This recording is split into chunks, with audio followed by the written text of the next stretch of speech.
Now, at the next election, both Sir Keir Starmer and Rishi Sunak will present themselves as the candidates for change, asking us which version of the future we want. In Manchester this week, the Prime Minister began sketching out what he sees as Britain's future under another term of a Conservative government. To walk us through his vision, I'm pleased to say the Prime Minister, Rishi Sunak, joins me live in the studio on LBC. Thank you very much indeed for coming in. First things first, Prime Minister, how many favours did you call in at home to get your good lady wife to give that speech before your... Well, first of all, good afternoon. Great to be here. And, funnily enough, I didn't actually know she was doing it until very late. It was kept from me until quite late in the process. You must have been sweating when she was... I know, and I didn't know what she was going to say until she actually said it. So I heard it all at the same time as all of you. I was watching backstage. But you know what? It was very sweet. And it was a big day for me. I was making a big speech, 3 massive announcements to change the direction of our country. So to have her there to support me during all of that was really nice. Well, let us turn to the subject matter in that speech. You started by talking about a 30-year false consensus in British politics, that HS2 was the embodiment of that false consensus. What does this new consensus understand about politics that the old one doesn't? So one thing I've been really struck by when I'm going around the country talking to people is the sense that politics just doesn't work the way it should. And, what I think people put it down to, which I agree with, is that too often in the past, and it's not a party political thing, I think it's just a more general thing about our system, is that politicians focus on the short-term decision, the easy decision, rather than doing what's right for the long term of our country. And it's something that I've heard time and time again, and I think it is right. And COVID in Ukraine kind of expose some underlying issues, and that's what I want to change. So I want to change the direction of our country. I think that means you need to change how you do politics, and my approach is to do what I think is right in the long term, even if it's not easy. You saw that with the new course I charted on net zero, and you saw it this week with the 3 big announcements that I made at conference. And you said that HS2 was the embodiment of that false consensus. David Cameron and Boris Johnson have said that you are wrong to cancel that part of HS2. You are missing a once-in-a-generation opportunity. Are they the embodiment of the old consensus? What do they not understand? Yeah, I think, look, same as when I made my decision on net zero to take a different course towards it, more pragmatic, proportionate course that would save families £5,000, £10,000, £15,000. I got criticism for that. So the old consensus is much less pragmatic, much less proportionate. I think it's just focused on what's right for the long term of the country and being open about the challenges we face and what's required to confront them. If you talk about HS2, look, the facts have changed, right? This project was greenlit over a decade ago. Since then, the costs have more than doubled. We've had a pandemic, which has totally changed how people travel, particularly business travel. The economic rationale for it has changed. And the evidence that we now have is that there's different forms of transportation that we need to invest in if we really want to spread opportunity and create growth and jobs around our country. So look, the facts have changed since it, as I said, the original decision. And my view is, look, when the facts change, you should have, and politicians should have, the courage to change direction. And I'm fresh to this. I'm new. I've looked at this fresh. And I fundamentally think that, you know what, if we're going to spend £36 billion, which is what we were slated to spend on the rest of this project, we're just better off spending that money penny for penny on hundreds of other projects around the country that will benefit people faster and so Cameron and Johnson in lots of and different those ways. who oppose aren't following the facts on this. The fact that economic. No, I think the facts have changed. Right. I think no one can. They can see that too. I don't think anyone can deny that. The costs of this project have doubled since it was greenlit over a decade ago. That's just a fact, right? The costs are just double. Yeah. We've had a pandemic which has changed business travel patterns, and I think we know much more now about how to drive growth around our country. And I know that as a Northern MP, what we need is connection between our towns and cities in the north, making it easier to get around them. They're missing that. I think, look, whoever it is, I know you're kind of focused on the personalities of it, but I'm just looking to the future. I'm just going to do what I think's right for the country. You say here's a decision that I've made that, again, not easy, and people will take opposition with it, which is okay. But I genuinely believe this is the right long-term decision for the country, similar to the course I charted on net zero. Again, that's changing what went before, doing something different. I do think, I think people do want change. I want to see change in our country. That requires a different approach to how we make these decisions, and that's the kind of change that I'm going to bring. Politicians spent more time campaigning for change than actually delivering it. Have you got any examples of that? Yeah, again, net zero is a good example, right? I think it's good that we have what are world-leading targets on meeting net zero, and that's something we could be very proud of our record already on delivering more decarbonisation than pretty much any other country.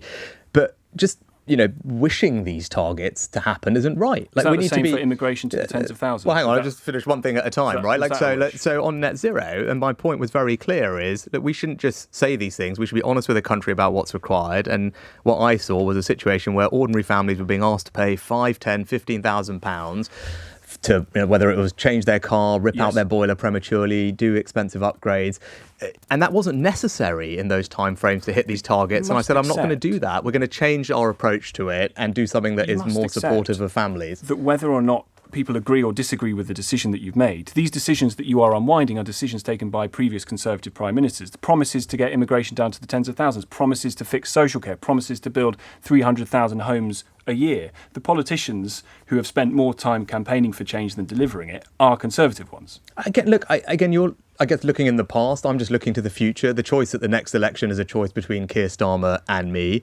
I'm setting out for the country what I'm going to deliver, and that's really what the choice is going to be, right? It's not about what happened in the past. It's about who's going to change this country for the better in the future, and whether it's on the decision on HS2, the more pragmatic course to net zero, a new approach to our education system to set our kids up for the future, or the decision that I made on smoking. These are all big decisions which will change our country for the better in the future, and that is an example. They're all examples of the leadership that I'm going to bring. We don't elect presidents. We elect political parties, and your party, in your own words, has spent the last 13 years operating with a false consensus where they've spent more time talking about change than actually delivering it. No, I didn't say that. What I said that actually I thought politics over the last 30 years had been characterised by that. And actually, as 13 I said, in 30 is almost half of it. No. And as I said, when I go around the country talking to people, I don't think this is not necessarily about this party or that party. It's a sense that politics for a long time has just not focused on making the right long-term decision for the country,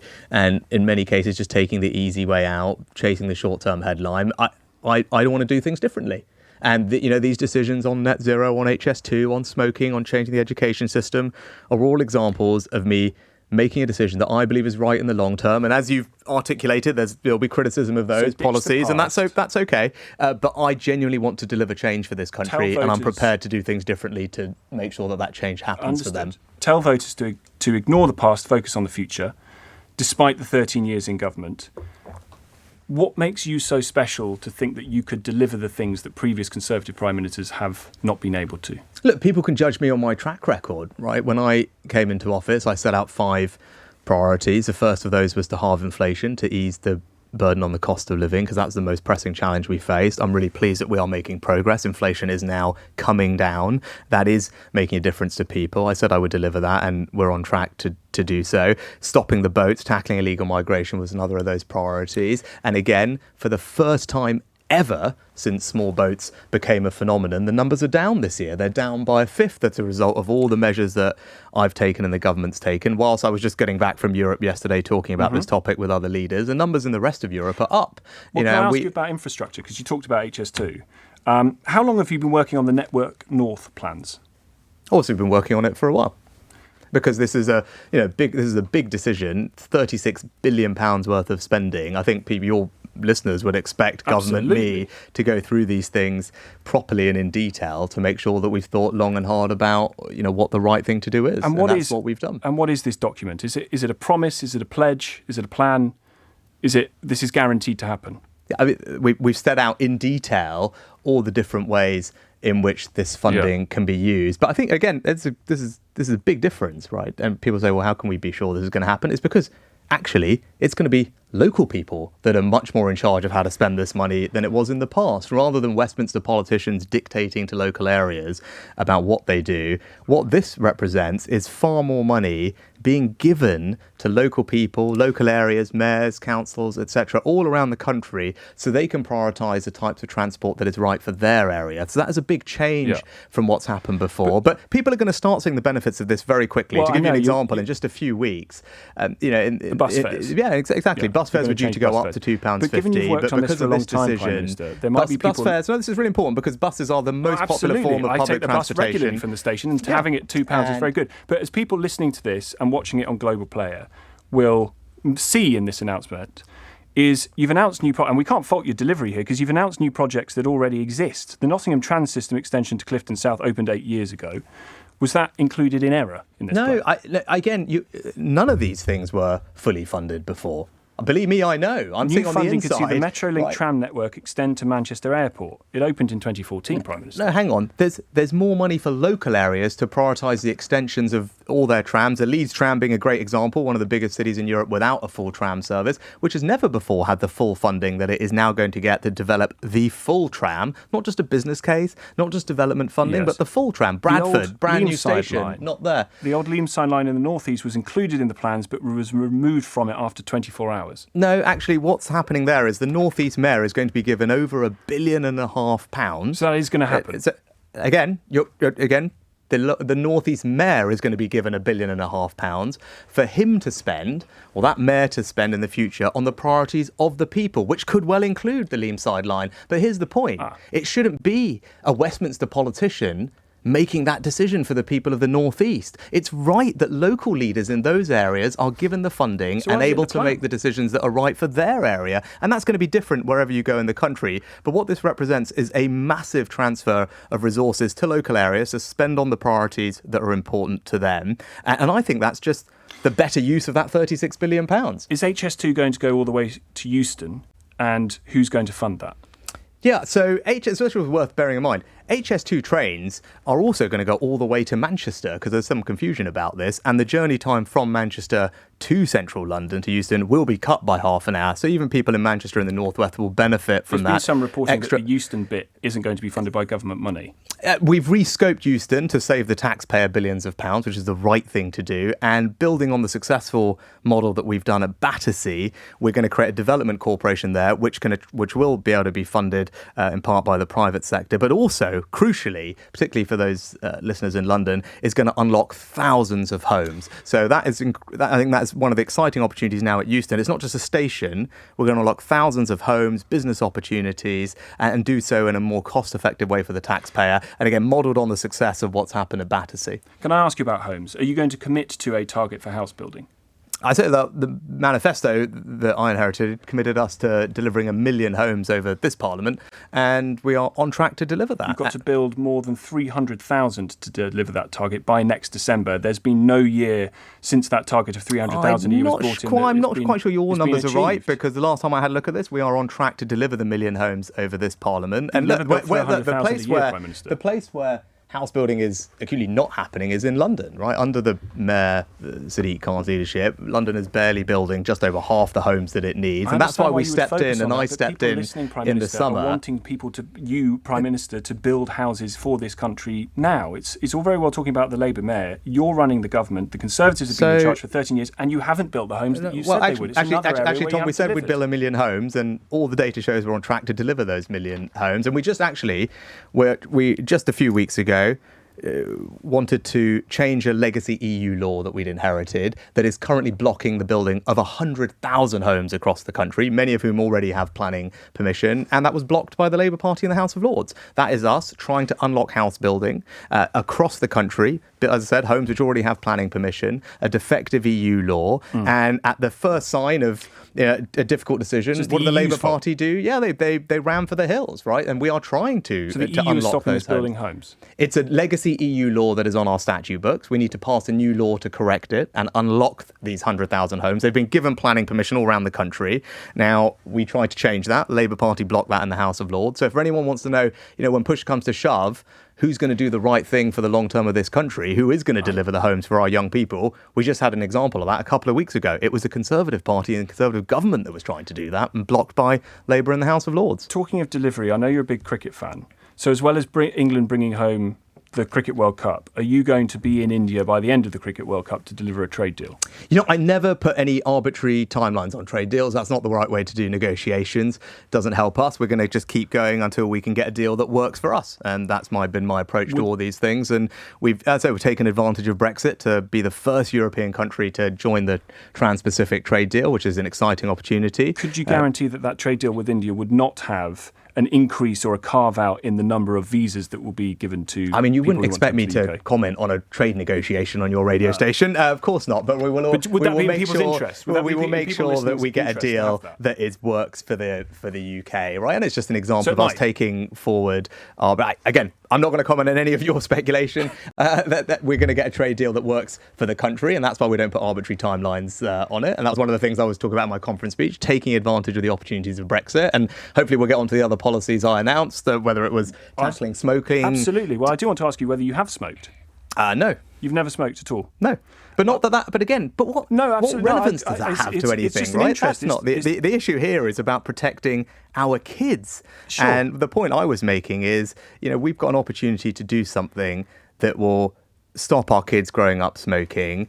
Smoking is the single biggest cause we have of death, disability and illness in the UK. It causes 1 in 4 cancers, 64,000 people die every year. And what do you make of the criticism that Mrs Thatcher, who you evoked in your conference speech, would be turning in her grave at the thought of a Conservative Prime Minister reducing choice, reducing freedom? Yeah, so look, I thought very hard about this. And again, I as I acknowledge, right, there'll be people who have disagreeing views on this, and I respect that. And actually had lots of support from lots of Conservatives for this policy over the past day or two since I announced it. But it kind of came down to this for me, is that I think unlike every other product that's legal, there's no safe level of smoking. It's not like other things. There's no safe amount of smoking that anyone can do. And the other thing is, I thought, and talking to people and thinking about it as a parent myself, if you talk to any parent and even people who smoke, and you ask them, do you want your kids to grow up to smoke? All of them would say no, of course not. And I had a chance to do something that would make that more likely to happen. Is there a safe level of obesity? And I thought I had a chance to do something that would make that happen, and that's why I wanted to take it. Again, it's the right long-term decision for the country. Smoking costs our NHS and society £17 billion a year. It's responsible for one NHS admission almost every minute. So look, this is something that in the long term will really benefit our country, and I'm pleased there's been a lot of support for it. And that's why, I said, this is an example of, as I said, doing things differently, taking a big decision. I know, as I said, there'll be criticism, and that's okay. But I think fundamentally that the Prime Minister, like me, should be doing these types of policies, these types of big decisions that can really change things for the better over time. There's lots more I want to ask you, particularly about tax cuts. I know that you've said that you don't speculate on tax policy ahead of any autumn statement, so I wonder whether that's... But I noticed that Jeremy Hunt, the Chancellor, suggested that if they were going to start cutting taxes, it would be businesses. Do you think that's the right priority? I don't think that's what he said. You're probably slightly putting words in it. He suggested that to my colleague Nick Ferrari. I think that's probably reading it. I think Jeremy and I would say the same thing. Of course, as Conservatives, we want to bring taxes down for people. Of course we do want people to keep more of their own money. We have a very competitive environment for business taxes to make sure that businesses keep investing and creating jobs. And that's going to happen. You're going to deliver that. We've already delivered it. So you've said in your conference speech you're going to deliver more tax cuts. Yeah, and I also said very clearly that the best tax cut that I can deliver and Jeremy can deliver for the country right now is to halve inflation, because inflation is a thing that is causing prices to go up. Inflation is what's eating into people's pay packets, their savings. So the quicker we can bring inflation down, the better off everyone is going to feel. That's why it was the most important and first of my 5 priorities. And that's why I'm really pleased that we're making progress on it. The last few months of numbers show that inflation is now properly coming down. We've just got to stick to the plan and get it done, because I know things are tough, and this is the best way we can help people. This is the best tax cut we can deliver, is to halve inflation. Just before I let you go, I know that we're talking a lot about delivery and delivery from the right. One of the best deliverers from the right was, of course, David Beckham. And I know that you're watching the documentary that takes place. Sort this row out in the Beckham household for us. Is it possible to drive a Rolls Royce and still be working class? It was a very funny exchange. It's not for me to get in the middle of David and Victoria. That was my childhood. I grew up watching him. I'm an enormous fan. I think he's a British hero, and it's just a joy to be watching this documentary, reliving all those moments. So I like everyone else who I'm sure is enjoying it. It's fantastic, and I'm pleased I've got the weekend to binge watch the rest of it. And it's not for style advice. We're not going to see you in a sarong anytime soon. No, I think I get enough commentary on what I wear for anyway. So, well, listen, thank you very much indeed for coming in. Rishi Sunak, Prime Minister of the United Kingdom, here on LBC, where you can watch, of course, on Global Player as well.